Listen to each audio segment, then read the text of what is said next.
Dernier adieu à Marion Game, le vendredi 31 mars 2023. La lumineuse comédienne, qui est morte de vieillesse le 23 mars dernier à l'âge de 84 ans, a finalement eu droit à un ultime hommage lors de ses obsèques organisées en l'église Saint-Roch, la paroisse parisienne de l'Aumônerie des Artistes, située dans le 1er arrondissement de Paris. Sa famille, ses proches, ses anciens collègues de la série Scènes de ménage. Beaucoup se sont réunis en ce lieu saint. Et beaucoup ont eu la surprise de découvrir que l'actrice résiderait, pour toujours, dans un réceptacle joliment coloré. Elle était une personnalité solaire.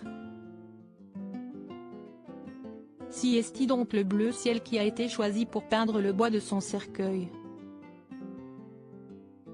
Lors des obsèques en l'église Saint-Roch, qui ont débuté sur les coups de 10h30, mais aussi lors de l'inhumation qui était prévue en toute intimité dans l'après-midi, Marion Game a défilé, redonnant quelques couleurs à la météo capricieuse en région parisienne le 31 mars 2023. Selon le site Meilleure Pompe Funèbre, un tel choix serait de plus en plus fréquent de nos jours, en particulier par les amoureux de la France. Il s'agit en effet de la couleur de notre pays, précisent ces experts. Si est dans la tendresse et l'affection des siens qu'elle est partie rejoindre les étoiles. Marion Game est décédée à son domicile parisien le 23 mars 2023. Elle était, depuis plusieurs mois, dans un certain état de fatigue.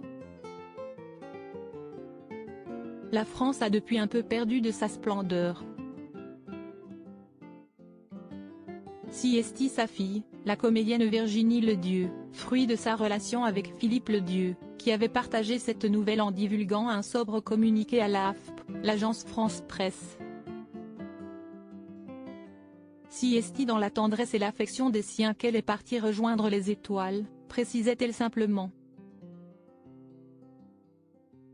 Virginie Ledieu était heureusement soutenue, le jour des obsèques, par son époux, Patrick Rénal, par leurs 2 enfants, Arthur et Aurélien, mais aussi par ses 2 frères, les fils de Marion Game, Mathieu et Romain.